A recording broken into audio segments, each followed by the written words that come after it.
औरत का फैसला। ये क्या है बहू, सुबह से घर का काम करती रहती है, फिर ऑफिस जाती है और बच्चों में लगी रहती है। अरे ऑफिस क्यों नहीं छोड़ देती, या फिर घर के लिए कोई नौकरानी रख ले। कैसी बात कर रही है माँ? जानती तो है ना अभी इनके ऊपर कितना लोन है। थोड़ा ही सही मदद कर देती हूँ तो अच्छा लगता है, और अभी उनको मेरे पैसे की जरूरत भी तो है। सुधा चंदर को बचपन से प्यार करती थी। एक ही मोहल्ले में खेल कूद कर बड़े हुए दोनों। जहाँ सुधा संपन्न परिवार से थी तो वहीं चंदर का परिवार आर्थिक परेशानियों से जूझता ही रहा। लेकिन सुधा की जिद के आगे किसी की नहीं चली। सुधा, कल ऑफिस जल्दी जाना है और 2 दिन के लिए गुजरात ऑफिस के काम से भी जाना होगा। अरे कैसी बात कर रहा है बेटा, बहू को अगले महीने बच्चा होने वाला है, इस वक्त तो उसके साथ रहे। अरे कोई बात नहीं ना माँ, उनको जरूरी काम होगा, वरना मेरा चंदर ऐसे वक्त में मुझे छोड़कर कभी नहीं जाता। चंदर सुबह घर से निकलता तो आधी रात को घर में घुसता, वो भी शराब के नशे में। चंदर की माँ उसे खूब समझाती। अरे माँ, देख रही हो ना कितना कर्जा है सर पर, काम करना पड़ता है। दिन रात काम नहीं करूँगा तो घर कैसे चलेगा। अरे लेकिन बहू को भी तो देख लिया कर, इस हालत में भी घर का बाहर का सारा काम करती है।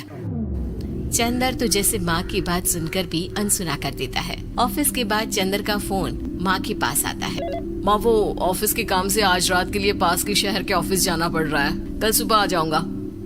सुधा रात को कमरे में सो रही होती है कि उसके पेट में दर्द होता है। सुधा चंदर को वीडियो कॉल करती है। इनको फोन कर लो, शायद कुछ आराम मिले। लेकिन 10 बार फोन करने पर भी वो सुधा का फोन नहीं उठाता। ऑफिस के काम से गए हैं, हो सकता है बिजी हो। कितनी मेहनत कर रहे हैं हम लोगों के लिए। सुधा सो तो जाती है, लेकिन अकेले उसे कमरे में डर लगता है। अगले रोज चंदर घर आता है, जहाँ सुधा ऑफिस जाने के लिए तैयार हो रही थी। तुम आज भी ऑफिस जाओगे? कल रात भर तो ड्यूटी की है, थक जाओगे, छुट्टी ले लो ना। अरे नहीं नहीं, कैसी बात कर रही हो, ये तो पॉसिबल ही नहीं है। अच्छा रुको, मैं जल्दी से तुम्हारा खाना और नाश्ता बना देती हूँ। बेचारी सुधा ऑफिस जाना छोड़कर लग जाती है पति के लिए खाना बनाने, उसके कपड़े प्रेस करने और जरूरत का सामान मुहैया कराने के लिए। हो सके तो रात की ड्यूटी मत लिया करो ना, मुझे बहुत डर लगता है। अरे यार क्या है, तुम तो ऐसे बिहेव कर रही हो कि तुम ही अकेली हो जिसे बच्चा होने वाला है। इतने लोगों के पति जो काम के सिलसिले में बाहर होते हैं, उनका क्या? सुधा को चंदर के मुंह से ये बातें अजीब लगती है। अरे हुआ क्या है तुमको? पहले तो तुम मेरा कितना ख्याल रखते थे, मेरे पास रहते थे, मेरी दवा से लेकर खाने पीने तक का सारा ख्याल। और अब इस बार तो तुम एक दफा भी मेरे साथ डॉक्टर के पास नहीं आए, क्यों? अरे पागल हो गई हो क्या? पागल वाली बात कर रही हो। काम धंधा देखो या फिर तुम्हें लेकर टहलता फिरूं। और मुझे शुक्रवार की रात को काम से निकलना है, सोमवार आऊंगा। सुधा को समझ में नहीं आता कि क्यों अचानक से चंदर को फील्ड का काम मिल गया है। लेकिन एक दिन, सुधा, मैं और चंदर जरा एक रिश्तेदार के घर जा रहे हैं, तुम भी तैयार हो जाओ, घर में अकेली कैसी रहोगी। अरे नहीं नहीं, इस हालत में इसे लेकर जाना ठीक नहीं है। अरे लेकिन मैं ऑफिस भी तो जाती हूँ, फिर घर में अकेले। चंदर उसकी कोई बात नहीं सुनता। वो सीधा कार निकालकर माँ को लेकर चला जाता है। सुधा घर के काम में लग जाती है कि अचानक उसकी नजर चंदर के बैग पर पड़ती है, जिसमें एक कागज दिखाई देता है। इनके कागज भी ना इधर उधर फैले होते हैं, एक भी खो जाएगा तो बवाल करेंगे। लेकिन जैसे ही सुधा वो कागज खोलकर देखती है तो वो सदमे में आ जाती है। दरअसल वो कागज नहीं, बल्कि चंदर और उसके ऑफिस में काम करने वाली लड़की चांदनी की गोवा की टिकट होती है। सुधा चंदर के बैग को खोलकर देखती है तो उसे होटल के बिल से लेकर महंगे गिफ्ट्स और दूसरे शहरों के टिकट मिलते हैं। सुधा को समझते देर नहीं लगती कि उसका पति किसी और लड़की के साथ है। चंदर के आने पर सुधा उससे बात करती है। अरे नहीं नहीं, ऐसा कुछ नहीं है, तुमको गलतफहमी हो गई है। लेकिन जब सुधा के सवाल तीखे हो जाते हैं तो चंदर को अपनी गलती माननी पड़ती है और वो सुधा से माफी मांग लेता है। सुधा फैसला कर लेती है कि वो चंदर को छोड़ देगी। बच्चे और सामान को लेकर वो घर से निकल ही रही होती है कि सास उसे रोकती है। कहाँ जाएगी बेटा, रुक जा। चंदर को सुधा का जाना खल नहीं रहा था। वो झूठे मुंह भी उसे रोकने की कोशिश ही नहीं कर रहा था। सुधा चंदर को देखती है और मायके चली जाती है। मायके में माँ कहती है, अरे ऐसे कैसे घर छोड़कर आ गई? कौन सा चंदर तुझे छोड़ रहा था? माफी तो मांग ली थी ना। देखो बेटा, बेटी डोली में जाती है और अर्थी में ही निकलती है। पर पापा, मेरा आत्मसम्मान, उसका क्या? आपने मुझे पढ़ाया लिखाया है, इस लायक बनाया कि मैं खुद का खर्चा उठा सकूं, बेटी को पढ़ा सकूं, एक अच्छा जीवन पाऊं।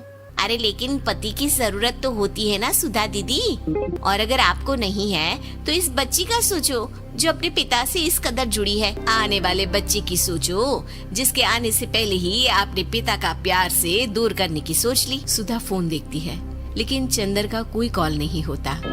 वो समझ नहीं पाती कि अपने आत्मसम्मान के बारे में सोचे या बच्चों के बारे में।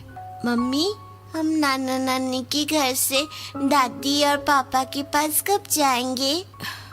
नहीं जाएंगे बेटा, अब यहीं रहेंगे। नहीं मम्मी, मैं पापा के पास जाऊंगी, मुझे दादी के साथ रहना है। और मेरे साथ? हाँ, आपके साथ भी तो, सबके साथ माँ। देखो सुधा दीदी, आपके सर पर पिता का साया होना जरूरी होता है। अपने घमंड के लिए पिता और बेटी को अलग मत करो। सुधा अब सामान उठाकर अपने ससुराल जाने लगती है, लेकिन मन में सवाल रह जाता है कि जिसे दुनिया घमंड समझ रही है वो उसका आत्मसम्मान था। चंदन ने माफी जरूर मांग ली, लेकिन कभी ये एहसास नहीं दिलाया कि वो सिर्फ उसी का है। औरत को दर्द नहीं होता। ये कहानी रिया की है, जो कि एक बड़ी बिजनेस विमेन है। उसको किसी के दर्द से कोई फर्क नहीं पड़ता। उसके लिए अपने काम से बढ़कर कुछ नहीं। ये क्या बना रखा है? ये खिलाओगे तुम उनको? माफ करना छोटी मालकिन, मैं फिर से बना देता हूँ।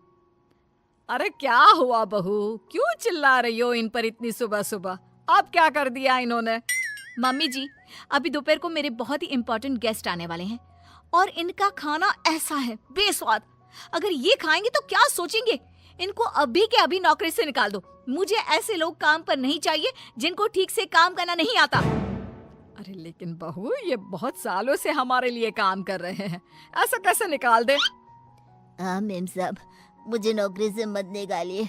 मैं अच्छे से काम करूंगा, आपको शिकायत का कोई मौका नहीं दूंगा। मैंने एक बार जो बोल दिया सो बोल दिया। जल्दी से कोई नया शेफ ढूंढ कर लाओ। अगले दिन ऑफिस में, ये सब क्या है? अभी तक ये काम पूरा क्यों नहीं हुआ है? मैम, वो क्या? किसको दिया था मैंने ये काम? उसको अभी मेरे सामने बुलाकर लाओ। जी मैम। मैम, वो सर्वर में थोड़ी दिक्कत आ गई थी। किसके? तुम्हारे या कंप्यूटर के? वो मैम, बात यह है कि जितना वक्त तुम आज मुझे समझाने में जाया कर रहे हो ना, उतना वक्त अगर तुमने कल इस काम को करने में किया होता तो आज ये पूरा हो जाता। तुम्हें नौकरी से निकाला जाता है।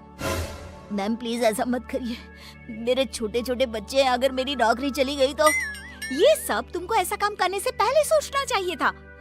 मैम मुझे एक मौका और दीजिए, मैं अभी पूरा करके लाता हूँ। ये जो मौका था, यही तुम्हारा आखिरी मौका था जो तुमने गंवा दिया। मैं और कुछ नहीं सुनना चाहती। मेरी कंपनी में तुम जैसे कामचोरों के लिए कोई जगह नहीं है। तुम्हें इस नौकरी से निकाला जाता है।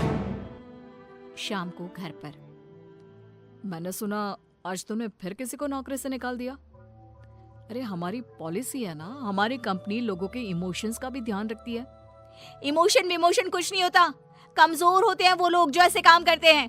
और नौकरी से निकाल दिया तो इसमें कोई नई बात नहीं। जिस तरह घर को साफ करने के लिए गंदगी बाहर फेंकनी पड़ती है, उसी तरह कंपनी को आगे बढ़ाने के लिए यूजलेस लोगों को कंपनी से बाहर निकालना पड़ेगा। तुम लोगों की तुलना गंदगी से कैसे कर सकती हो? जिस स्पीड से तुम लोगों को निकालती हो, मुझे डर है कि किसी दिन कंपनी के सभी लोग ही ना निकल जाए। फिक्र मत करो, ऐसा कभी नहीं होगा। ऐसी बड़ी कंपनी में काम करने के लिए लोग तरसते हैं। जिनको नौकरी लग जाए वो खुशी से पागल हो जाते हैं। तो ऐसी कंपनी कभी खाली हो ही नहीं सकती। वैसे भी मुझे किसी की इमोशन से कोई लेना देना नहीं है। लेकिन बहू, तेरे स्वभाव को देखकर लगता है कि जरूर खाली होगी। अरे बहू, लोगों को दर्द होता है तो ये क्यों नहीं समझ पाती है? मम्मी जी, आप कब आई? आपको क्यों ऐसा लगता है? दर्द वर्द कुछ नहीं होता। कम से कम मैंने तो इस दर्द नाम की चिड़िया को कभी फील ही नहीं किया। क्योंकि बहू तो दूसरों की भावनाओं की कदर नहीं करती। दूसरे क्या सोच रहे हैं, क्या कर रहे हैं, वो क्यों नहीं कर पा रहे हैं, किसी की परवाह नहीं करती। ऐसा नहीं होता बहू। तो मम्मी जी आप कह रही हैं कि मैं दूसरों के पर्सनल कामों के लिए अपना काम रोक दूं और उनसे उनका दुखड़ा सुनूं? हाँ बताओ भाई क्या हुआ? नो वे। नहीं बेटा, मेरा मतलब ये है कि तू बस एक गलती होने पर लोगों को काम से निकाल देती है। ये भी नहीं सोचती कि अगर उसे काम से निकाल दिया तो उसका घर कैसे चलेगा, वो अपने बच्चों की फीस कैसे भरेगा। मम्मी जी आपका मतलब है वो कितनी भी गलती करे मैं उनको माफ कर दूं और वापस ले आऊं? मम्मी जी अगर मुझे ऐसा ही करना होता तो मैं कंपनी नहीं खोलती, कोई धर्मशाला खोलती, ताकि जिसका जब मन करे आए और जब मन करे जाए। माँ का वो मतलब नहीं है। माँ बस इतना बोल रही है कि अगर वो गलती करते हैं तो उनको डांट लिया करो, समझा दिया करो, लेकिन नौकरी से निकालना बहुत ज्यादा नहीं हो गया? मम्मी जी आपको भले ही ऐसा लगता हो, लेकिन मैं इतनी बड़ी कंपनी ऐसे ही नहीं चला रही हूँ। ऐसे बहुत देखे मैंने और मैं ये अच्छी तरह जानती हूँ कि ये कैसे सुधरेंगे, इसलिए आप चिंता मत कीजिए और आप प्लीज मेरे कामों में दखल मत दीजिए। मुझे अच्छी तरह पता है कि मैं क्या कर रही हूँ। एक दिन अचानक से रिया की बेटी की तबीयत बहुत खराब हो जाती है और रिया कंपनी की जरूरी मीटिंग छोड़ देती है। बहू, तू यहाँ क्या कर रही है? तेरी तो बहुत जरूरी मीटिंग थी ना? मम्मी जी आप ऐसे समय में मीटिंग की बात कैसे कर सकती हैं? और मेरी बेटी कहाँ है? क्या हुआ है उसको? डॉक्टर ने क्या कहा? यूं अचानक से बेहोश कैसे हो गई? उसका बीपी लो हो गया था, जिसकी वजह से वो चक्कर खाकर गिर पड़ी और उसको थोड़ा बुखार भी है। अच्छा हुआ, कोई ज्यादा घबराने वाली बात नहीं है, मैं तो डर ही गई थी। और बहू तेरी मीटिंग, उसका क्या हुआ? तुझे तो भारी नुकसान हो गया होगा। होने दीजिए मम्मी जी, मेरे लिए इस वक्त मेरी बेटी से बढ़कर कुछ भी नहीं है। ऐसी मीटिंग्स तो फिर आती रहेंगी। लेकिन बहू कुछ दिनों पहले तुमने ही कहा था कि किसी के निजी काम के लिए तुम्हारा काम नहीं रुकेगा, तो फिर ये सब क्या है? मम्मी जी आपको क्या हो गया है? ये किसी का भी निजी काम नहीं है, ये मेरा अपना निजी काम है। वही तो बहू, जब तुम्हारा काम था तो तुम सब कुछ छोड़कर यहाँ आ गई और तुम चाहती हो कि दूसरों के घरों में कितनी भी परेशानी दिक्कत आ जाए वो उसको छोड़कर अपने काम को पहली ड्यूटी समझे। लेकिन वही चीज अगर तुम्हारे साथ हो तो तुम अपनी पहली जिम्मेदारी अपने परिवार की तरफ समझती हो, उसके बाद तुम्हारा काम। ये कैसी नाइंसाफी है? उनके साथ तुम करो तो ठीक और वो करे तो गलत। आप सही कह रही हैं मम्मी जी, मैंने ये बात कभी समझी ही नहीं। अब तो समझ गई ना? अब से उनके साथ कुछ ऐसा मत करना, उनकी भी परेशानी समझने की कोशिश करना। हाँ मम्मी जी, अब मैं सब समझ गई हूँ। मुझे अपनी गलती का एहसास हो गया है। शायद सही कहते हैं लोग, जब तक वही दर्द आप खुद ना झेलो तब तक आप दूसरे के दर्द का अनुमान नहीं लगा सकते। मुझे ये देखकर अच्छा लगा बेटा कि तुम्हें बहुत जल्दी अपनी गलती का एहसास हो गया।